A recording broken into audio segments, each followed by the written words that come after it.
আজ শুক্রবার, সাপ্তাহিক ছুটির দিন। ছুটির দিনে ফর্দ হাতে সাপ্তাহিক কাঁচা বাজার করতে বেরিয়ে পড়ে অনুভা। আজও তার ব্যতিক্রম ঘটল না। সকাল সকাল বাজারের ব্যাগ হাতে চলে এসেছে বাজারে। বাবার এমন করুণ অবস্থা হওয়ার পর থেকে এই কাজটাও নিজেকেই করতে হয় তার। শুরুর দিকে বাড়ির কেয়ারটেকারকে দিয়ে কাজটা করালেও লোকটার বাজার মোটেও পছন্দ হতো না সুফিয়ার। ওনার মতে লোকটা বাজারের অর্ধেক টাকা মেরে দিয়ে পচা শাকসবজি কিনে নিয়ে আসে, তাই বাধ্য হয়ে অনুভাকেই বাজার করতে হয়। বাজারের ফর্দ মিলিয়ে মিলিয়ে কাঁচা বাজার করা শেষ হতেই দুই হাতে ব্যাগ দুটো নিয়ে বের হতে লাগলো বাজার থেকে। এবার গন্তব্য মুদির দোকান। হুট করে কেউ এসে একটা ব্যাগ ছিনিয়ে নিল হাত থেকে। আঁতকে উঠল অনুভা। ভয়ার্ত দৃষ্টিতে আগন্তুকের পানে তাকাতেই সহাসে মিলিয়ে গেল ভয়। সামনে আশ্চর্য হলো, অষ্টদয়ের কার্নিশ বর্ধিত হলো। শুধালো, তুমি? দ্বিতীয় ব্যাগটিও নিজের হাতে নিয়ে নিল শ্রাবণ। চোখে মুখে তার গাম্ভীর্য। বুক টান টান করে আগে আগে হাঁটতে হাঁটতে বলল, তোমার শরীরে তো দেখছি অনেক শক্তি নোভা। তা কি কি এত শক্তিশালী হয়ে উঠলে নোভা? তুমি এখানে কেন? বাজারে মানুষ কেন আসে? অবশ্যই বাজার করতে এসেছি। তোমার বাড়ির এলাকায় কি বাজার নেই? এত দূর এসেছো বাজার করতে? বাজারটা কি তোমার ব্যক্তিগত সম্পদ নাকি যে বাড়ির এলাকা না হলে আসতেই পারবো না? এমনটা কখন বললাম? ব্যাগ দুটো দাও। এমনভাবে বলছো যেন তোমার ব্যাগ নিয়ে আমি দৌড়ে পালাবো। নীরব হয়ে গেল অনুভা। গাম্ভীর্যের মধ্যেই শ্রাবণের মুখশ্রীতে ফুটে উঠল এক ফালি হাসি। মিহিস্বরে বলল, মেয়ে মানুষের হাত থাকবে নরম তুলতুলে, যখন ছুঁয়ে দিব তখনই কোমলতায় ছেয়ে যাবে শরীর ও মন।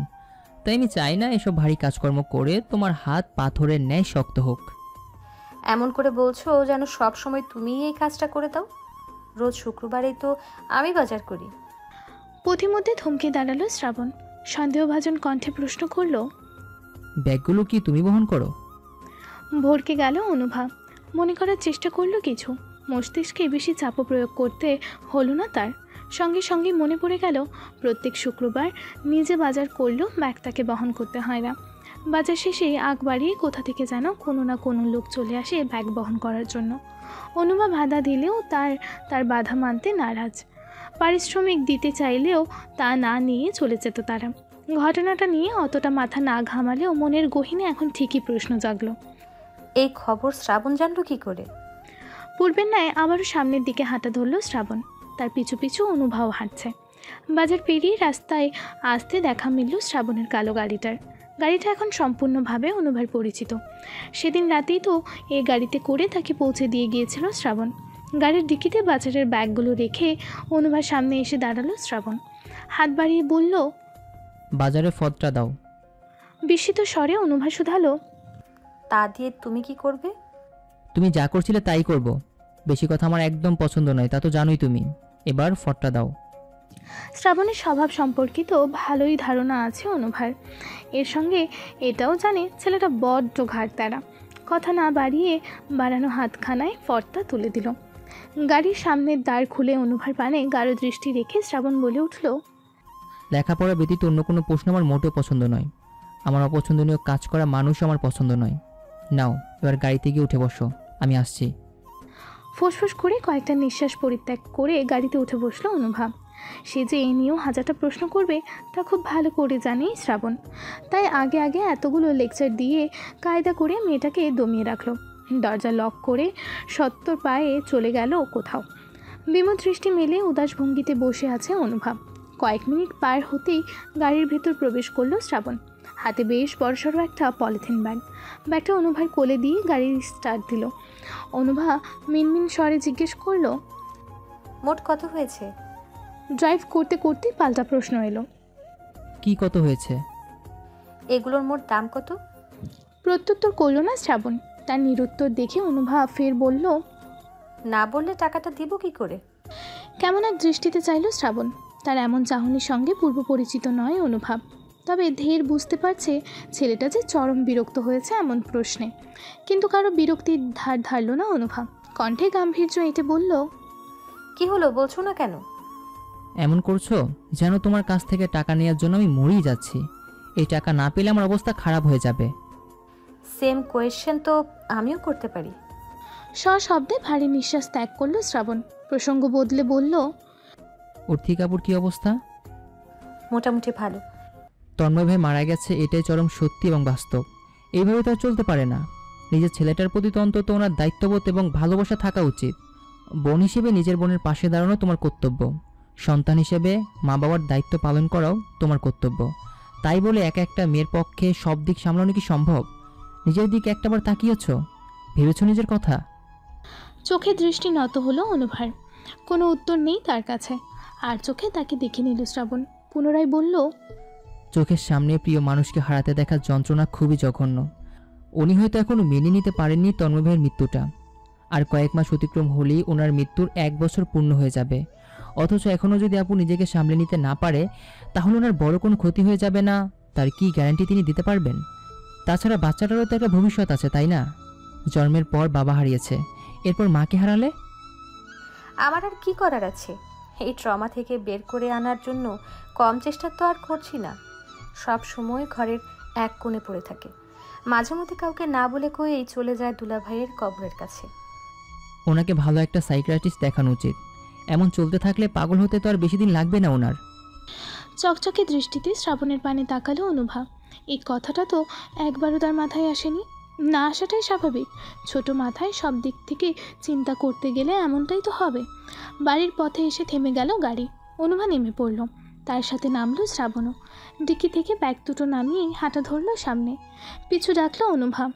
চমকায়িত কণ্ঠে শুধালো, এই এই, তুমি কোথায় যাচ্ছ? ছোট মানুষ, ভারী দুটো ব্যাগ নিয়ে গলি পার হয়ে সিঁড়ি ভেঙে ঘর পর্যন্ত যেতেই পারবে না। পৌঁছে দিয়ে আসি আমি। অনুভা বাধা দিয়ে বলল, তার প্রয়োজন নেই, আমি পারবো যেতে। বাধা মোটেও মানল না শ্রাবণ। তাকে পাশ কাটিয়ে সামনে এগিয়ে যেতে যেতে বলল, চিন্তা নেই, এত তাড়াতাড়ি শ্বশুরবাড়িতে আমি ঢুকছি না।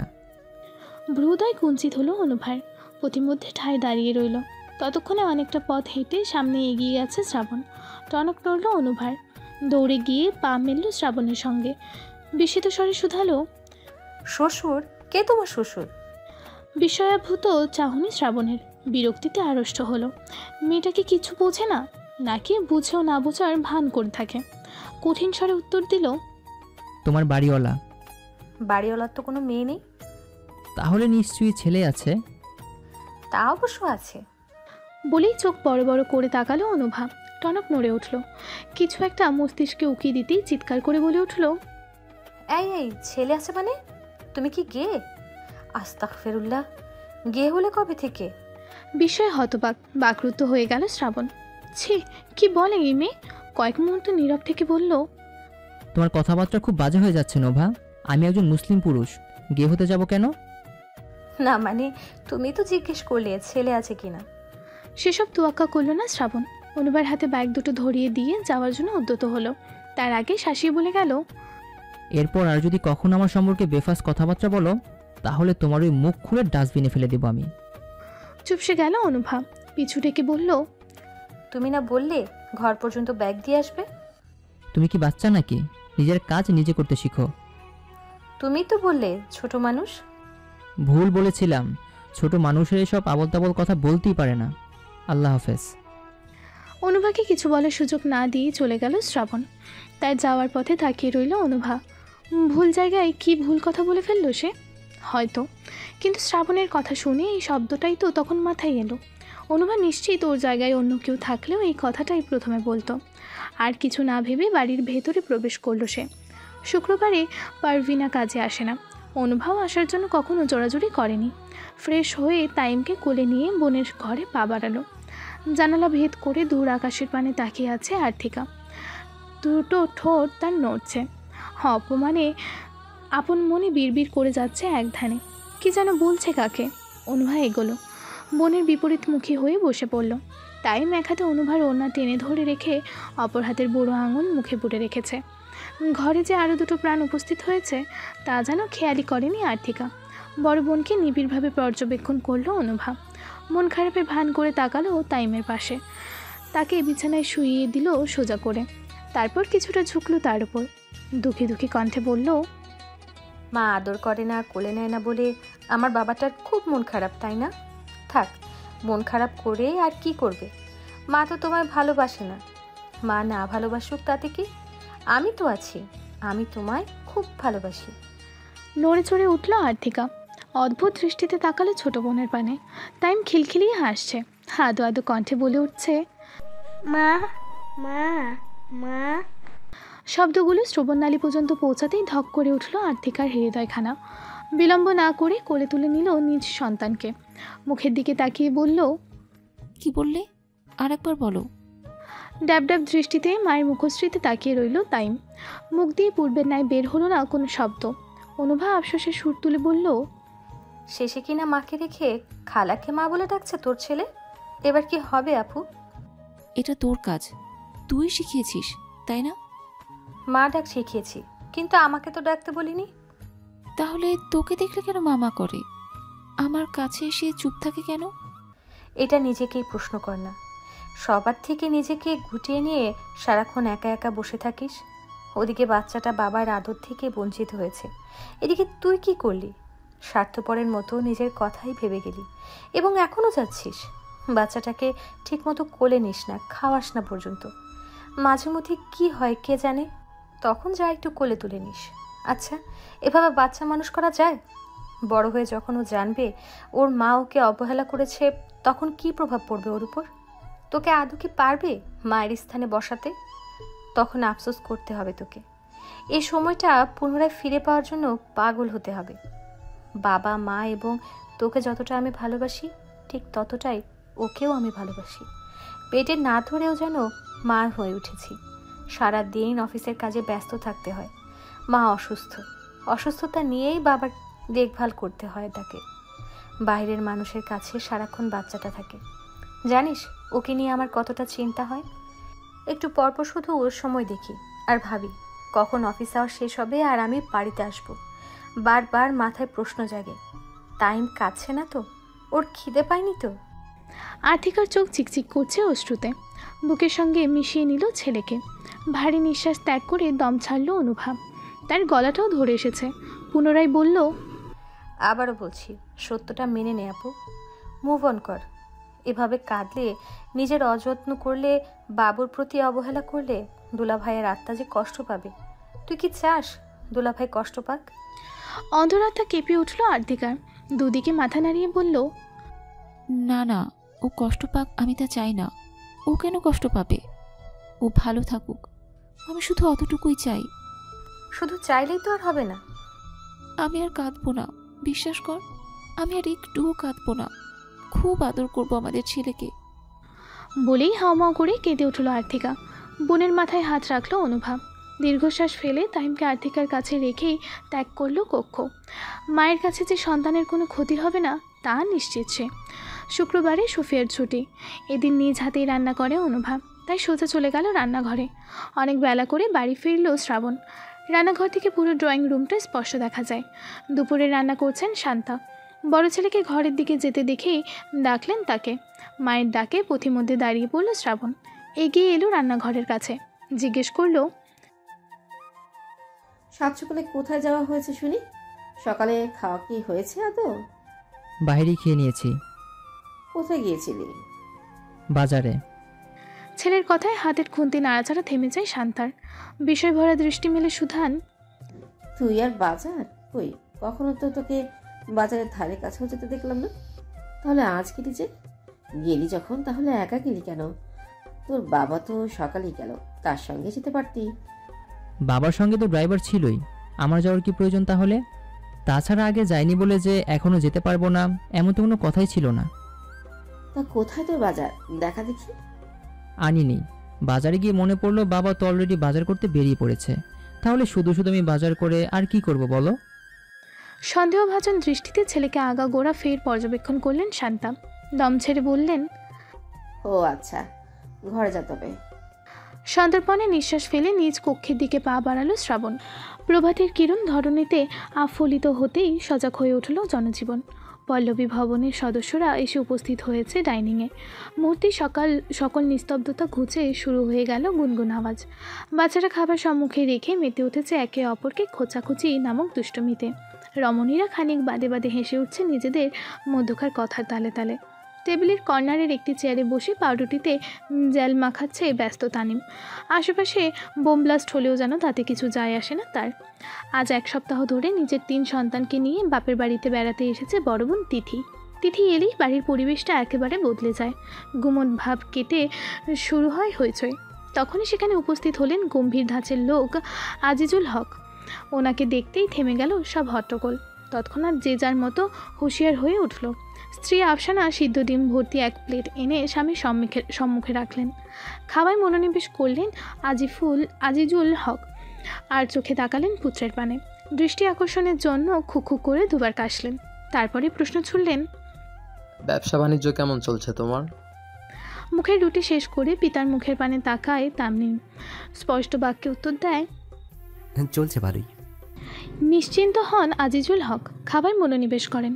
নিজের খাবার শেষ করে উঠে পড়ে তানিম। বিদায় নিয়ে বাড়ি থেকে বেরিয়ে যায় অফিসের উদ্দেশ্যে। গাড়ি নিয়ে আগেই বাহিরে দাঁড়িয়েছিল নাহিয়ান। তানিমই তাকে আসতে বলে দিয়েছিল। কি একটা গুরুত্বপূর্ণ কাজ নাকি আছে তার জন্য। মাঝ পথে যেতেই থেমে গেল গাড়ি। ল্যাপটপ আর একটা ফাইল হাতে নেমে গেল নাহিয়ান। তারপর আবারও চলতে শুরু করলো গাড়িটা। মিনিট 15 বাদে এসে থামলো অফিসের সামনে। কম্পিউটারের সামনে বসে দ্রুত হাতে টাইপিং করছে অনুভব। তখনই ভেতরে প্রবেশ করলো তানিম। কেউ তাকে সালাম জানালো, আবার কেউ বলল গুড মর্নিং স্যার। সকলের জবাব নিয়েই করিডোর দিয়ে হেঁটে নিজ কেবিনে চলে গেল সে। যাওয়ার আগে পরিপূর্ণ দৃষ্টিতে তাকিয়ে গেল অনুভার পানে। নতুন নতুন যখন মেয়েটা জয়েন করেছিল অফিসে, তখন থেকে বিশেষ একটা খেয়াল করেনি তানিম। 2-1 বার নজরে পড়লেও ঠিক অন্যান্য কর্মচারীর দৃষ্টিতেই দেখে এসেছিল তাকে। কিন্তু হুট করেই ঘটে গেল এক অঘটন। তখন সবে অফিসের ভেতর পা রেখেছে তানিম। করিডোর দিয়ে হেঁটে নিজের কেবিনের দিকে পা বাড়াতেই বিদঘুটে শব্দ শুনে থেমে গেলে পথিমধ্যে। পিছু ফিরতেই দেখতে পাই ফাঁকা চেয়ার টেনে একটা মেয়ে বসে আছে সবে। মূলত চেয়ারটা টানার ফলেই ঘর্ষণের শব্দ হয়েছে। ফাঁকা চেয়ারটা শুরুতেই তার নজরে আটকে ছিল। ভেবেছিল হয়তো টেবিলের কর্মচারীরা কিছুদিন ছুটিতে আছে, তাই এত মাথা ঘামায়নি তানিম। কিন্তু তৎক্ষণাৎ পুরো ব্যাপারটা পরিষ্কার হলো তার সম্মুখে। তড়াক করে মেজাজ খারাপ হলো তানিমের। এসব অনিয়ম ছেলেটার মোটেও পছন্দ নয়। অফিসের ম্যানেজার থেকে শুরু করে দারোয়ান সহ প্রত্যেক কর্মচারী এ বিষয়ে অবগত, তাই কেউই কখনো ভুলক্রমে দেরি করে আসে না। অফিসের সময়টা সর্বদা সতর্কিত থাকে সকলে। এগিয়ে আসে তানিম, এক হাতে পকেটে গুজে আর এক হাত টেবিলের ওপর রেখে শুধায়, কয়টা বাজে? চেয়ার ছেড়ে দ্রুত পদে উঠে দাঁড়ায় অনুভব। প্রশ্নের আসল অর্থটা সহজে বোধগম্য হয় তার। মিনমিনে স্বরে বলে, আজ একটু দেরি হয়ে গেছে স্যার। অফিস টাইম শুরু হয় 8:30টায়। আপনি এসেছেন 9:40-এ, অর্থাৎ 1 ঘন্টা 10 মিনিট লেট হয়েছে আপনার। অথচ আপনি একটু বলছেন। শেষের কথাটা একটু ধমকে সুরেই বলে উঠল। ভয়ে গলা শুকিয়ে এলো অনুভার। স্বভাবসুলভভাবে সে ভীতু মেয়ে না হলেও চাকরিতে প্রবেশ করতেই যেন সারাক্ষণ তাকে ভয়ে ততস্থ থাকতে হয়। যদি কোনো ভুলের কারণে চাকরিটা চলে যায়, কী হবে তখন? পরিবারকে যে রাস্তায় নামতে হবে, সারাক্ষণ মাথায় ঘুরঘুর করে এসব দুশ্চিন্তা। বাকি কর্মচারীরা নিজেদের কাছে ব্যস্ত। এমন ভাব যেন আশেপাশে কিছুই হচ্ছে না, কিংবা হলেও তারা টের পাচ্ছে না। হয়তো ভয়ে। অনুভব খেয়াল করে দেখেছে এই লোকটার ভয়ে সকলের ততস্থ। এর কারণটাও অবশ্য একসময় টের পেয়ে গিয়েছিল অনুভব। কোনো উত্তর না পেয়ে রাগটা মাথাচড়া দিয়ে উঠল তানিমের। প্রশ্ন করল, বেতনের সময় তো 1 টাকাও কম নেবেন না, তাহলে কাজের বেলায় এত খামখেয়ালিপনা কেন? এবারও নীরব অনুভব। প্রত্যুত্তর করতে ইচ্ছে হচ্ছে না। অজান্তেই ভুল একটা হয়ে গেছে, তার উপর যদি ভুল কিছু বলে ফেলে, তখন কি চাকরিটা আদৌ থাকবে? তার এই নিরুত্তর পানা দেখে ধৈর্যের বাঁধ ভেঙে যাচ্ছে তানিমের। যদিও ছেলেটা ধৈর্য এমনিতেই খুব কম, কথায় কথায় রাগ ঝেড়ে ফেলে তার অভ্যাস। বিপরীত মানুষটার পরিস্থিতি কিছুতেই বুঝতে চায় না বা চেষ্টাও করে না। এবারও তাই হলো। রাগ মিশ্রিত কণ্ঠে বলল, লেট কেন হলো তার এক্সপ্লেইন দিন ফার্স্ট। সাহস সঞ্চয় করে কয়েক সেকেন্ড মনও রইল অনুভব। কণ্ঠে নমনীয়তা এনে উত্তর দিল, বাবু অসুস্থ হয়ে পড়েছে, হুট করে বমি হচ্ছিল। ওষুধ খাইয়ে ঘুম পাড়িয়ে আসতে আসতে দেরি হয়ে গেছে। ভ্রুযুগল পরিপূর্ণ কুঁচকে গেল তানিমের। সাথে বেশ কয়েকটা সরু ভাঁজ পড়ল ললাটে। কণ্ঠে বিস্ময় নিয়ে শুধালো, আপনি বিবাহিত? দুদিকে মাথা নাড়িয়ে না বোঝালো অনুভব। পুরো চোখে মুখে বিস্ময় ছাপিয়ে গেল তানিমের। শুধালো, তাহলে বাবু এলো থেকে? বিয়ের আগেই কি? এতটুকু বলেই থেমে গেল তানিম। তার শেষ না হওয়া খারাপ ইঙ্গিতপূর্ণ কথাটি বুঝতেও বেশি সময় লাগলো না অনুভার। নতমস্তক উঠিয়ে কঠোর দৃষ্টিতে তাকালো তানিমের পানে। এমন নারী দৃষ্টিতে মুহূর্তেই ভড়কে গেল তানিম। মেয়েটার দৃষ্টিতে দেখতে পেল সীমাহীন রাগ। অনুভা কঠিন স্বরে উত্তর দিল, আমার বোনের বাচ্চা, বাবা মা বোন সবাই অসুস্থ, তাই আমার উপরেই ওর সব দায়িত্ব। দেরি হওয়ার জন্য দুঃখিত স্যার, পরবর্তীতে আর কখনো এমনটা হবে না। এক নাগাড়ি কথাগুলো বলে থামলো অনুভা। এতগুলো কথা বলার উদ্দেশ্য ছিল একটাই, যাতে দ্বিতীয়বার তাকে আর কোনো প্রশ্নের সম্মুখীন হতে না হয়। সেদিন আর কিছুই বলতে পারল না তানিম। ওই তেজস্বী চাহনি তার কণ্ঠনালী থেকে বাক্যগুলো কেড়ে নিয়ে তাকে করে দিল নির্বাক। হাতের ইশারায় বসতে বলে সেই ব্যাপারটাকে সেখানেই সমাপ্ত করে নিজের কেবিনে গিয়ে বসে পড়ে তানিম। তারপর থেকে না চাইতেও মেয়েটা বারবার তার নজরে পড়ে। তানিম খেয়াল করে মেয়েটা কাজের ধরন খুব ভালো, কোনো প্রজেক্ট দিলে খুব গুছিয়ে তা শেষ করে। মাঝে মাঝে ভুলও অবশ্য করতো।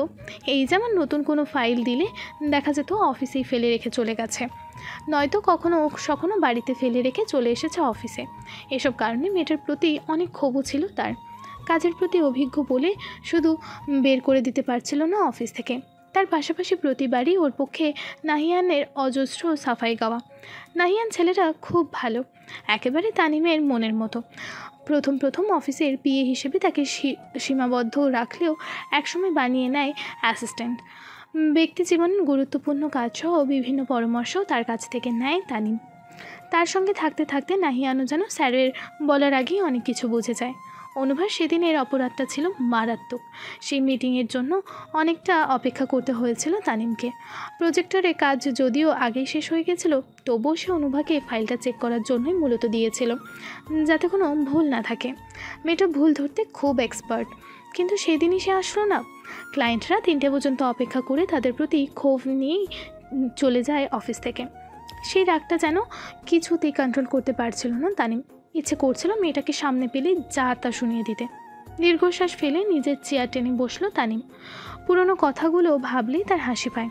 কেন জানি এখন আর অনুভা নামক মেয়েটির ওপর কোনো রাগই করতে পারে না সে। মেয়েটার জন্য ভেতরে অনুভূত হয় মায়া। সেদিন হয়তো রাগের মাথায় কাজ থেকে তাড়িয়ে দিত অনুভাকে, কিন্তু নাহিয়ান এসে আটকায় তাকে।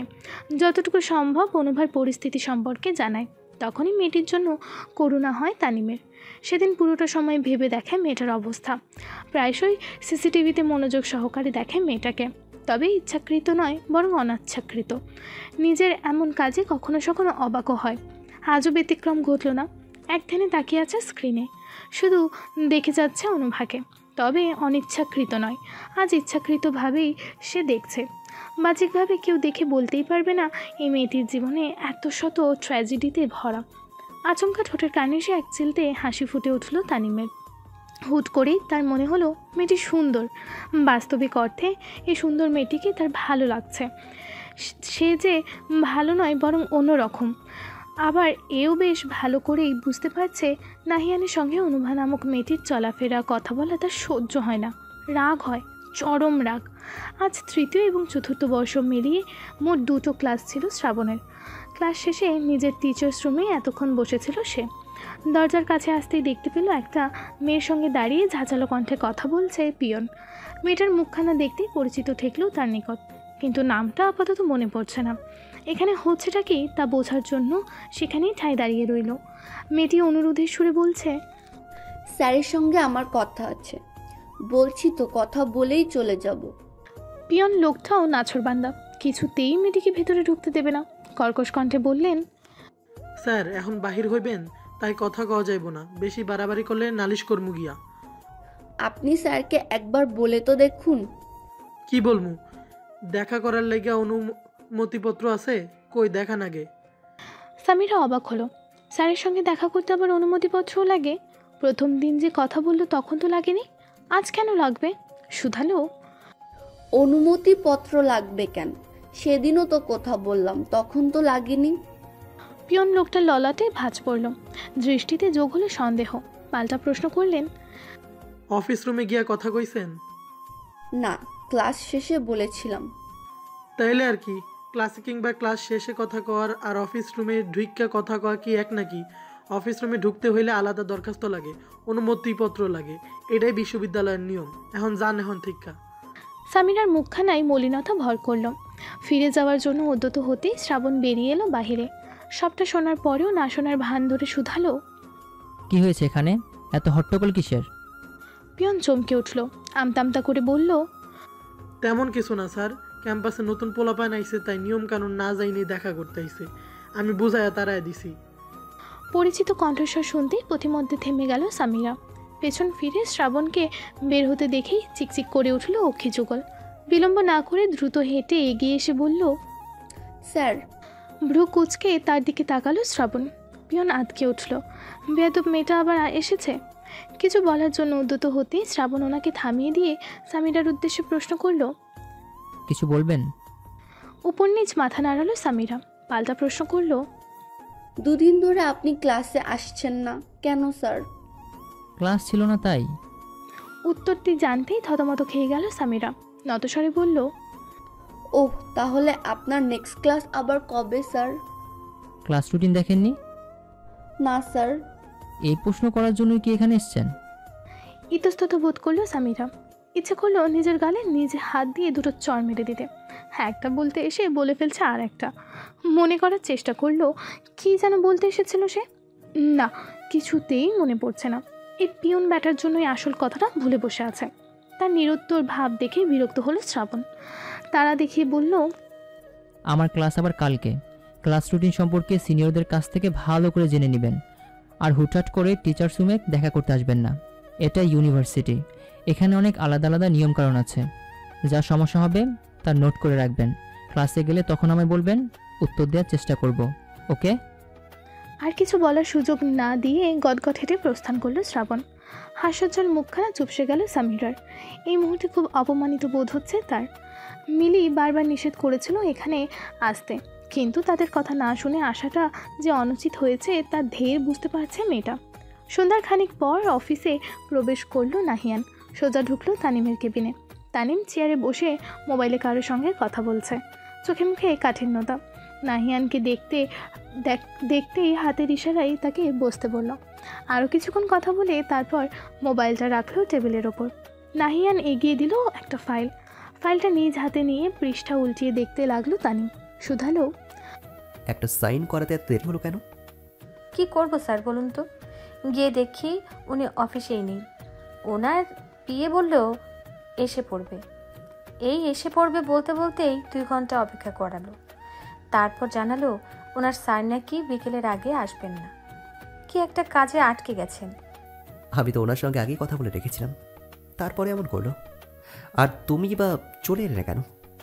এত দূর পর্যন্ত গেলাম, এতক্ষণ অপেক্ষা করলাম, তাই ভাবলাম একেবারে সাইনটা করিয়েই নিয়ে যাই। ঠোঁটের কার্নিশে হাসি ফুটে উঠল তানিমের। প্রশংসা সুরে বলল, এই জন্যই তো তুমি আমার এত প্রিয় নাহিয়ান। অনেক খেটেছ, এবার বাড়ি যেতে পারো। আর তোমার ছুটি। ধন্যবাদ স্যার। ম্লান হেসে চেয়ার ছেড়ে উঠে তানিমের কেবিন থেকে বেরিয়ে গেল নাহিয়ান। একটা প্রজেক্টে কাজ অনেকদিন ধরেই আটকে ছিল ওপর মহলের একটা সাইনের জন্য, যার দরুন অনেক কাগজপত্র উপস্থাপন করেছিল তানিম। সেখান থেকেই আজ তাকে ডাকা হয়েছিল। যেহেতু কথাবার্তা আগেই সারা ছিল, তাই বাকি কাজটার দায়িত্ব দিয়ে নাহিয়ানকে পাঠিয়ে দিয়েছিল তানিম।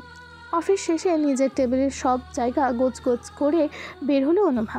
অফিস থেকে কিছুটা পথ সামনে যেতেই দেখতে পেল নাহিয়ানকে। দাঁড়িয়ে দাঁড়িয়ে কলা খাচ্ছে সে। অনুভাকে দেখতে এগিয়ে এলো, আর একটা কলা বাড়িয়ে দিয়ে বলল, নাও কলা খাও। বাড়িয়ে দেওয়া কলাটা গ্রহণ করলো না অনুভা। বিস্মিত স্বরে প্রশ্ন করল, আপনি তো অনেকক্ষণ আগেই অফিস থেকে বের হয়ে গিয়েছিলেন ভাইয়া, তাহলে এখনো বাড়ি ফিরেননি যে? আসল কথাটা চেপে গেল নাহিয়ান। তার জন্যই যে এতক্ষণ ধরে অপেক্ষা করছিল বলতে চেয়েও বলতে পারল না। সংক্ষিপ্তভাবে বলল, এমনি এখন তো বাসায় ফিরবে তাই না? চলো পৌঁছে দিয়ে আসি। প্রস্তাবটা নাকচ করে দেওয়ার জন্য ঠোঁট দুটো প্রসারিত করতেই থেমে গেল অনুভব। রাস্তার উল্টো দিকে মুখ করে দাঁড়িয়েছিল নাহিয়ান, আর অনুভা ছিল তার বিপরীতে, যার দরুন পুরো রাস্তাটা সহজেই তার দৃষ্টিগোচর হলো। পরিচিত একটা মুখ দেখতেই অদ্ভুত শিহরণে ছেয়ে গেল হৃদয়খানা। তাকে থেমে যেতে দেখে ভ্রুযুগল কুঁচকে নিল নাহিয়ান। অনুভার দৃষ্টি অনুসরণ করে পেছনে ফিরে তাকালো। পরিচিত তেমন কিছুই তার চোখে পড়ল না, তাই শুধালো, কি দেখছো অনু? ধ্যান ভঙ্গ হলো অনুভার। ততক্ষণে এগিয়ে এসেছে কাঙ্ক্ষিত মানুষটি। আজ 1 সপ্তাহ পর আবার এই মানুষটার সঙ্গে দেখা হলো অনুভার। সে যে সেদিন শুক্রবারে দেখা হলো, তারপর আর ছেলেটি একবারের জন্যও সামনে এলো না তার। তারপর কেটে গেল 1 সপ্তাহ। সামনে এসে দাঁড়িয়ে মৃদু হেসে প্রশ্ন করল শ্রাবণ। এখানে দাঁড়িয়ে কি করছো নোভা? নড়ে চড়ে উঠল অনুভা। নাহিয়ান ভ্রু পাকিয়ে প্রশ্ন করল, আপনারা পরিচিত? তার থেকেও বেশি। কেমন এক রহস্যময়ী ভঙ্গিতে কথাটা বলে উঠল শ্রাবণ। নাহিয়ানের চোখে মুখে ছেয়ে গেল হাজারো প্রশ্ন। অনুভার দিকে দৃষ্টি ফেলে কিছু একটা বলতে চাইল, কিন্তু সেই সুযোগ আর তাকে দেওয়া হলো না। চট করে শীতল কণ্ঠে শ্রাবণ বলে উঠল, গাড়িতে গিয়ে বসো নোভা।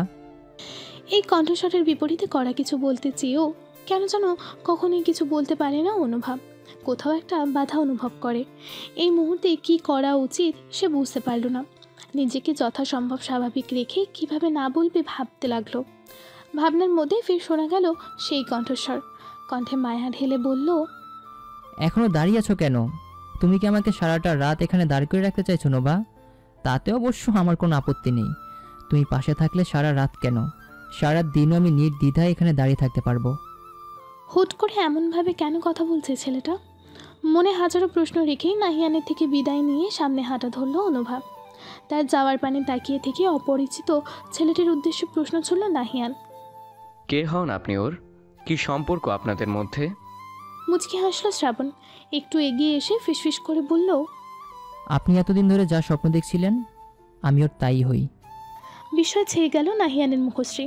কৌতূহলী কণ্ঠে বলে উঠল, মানে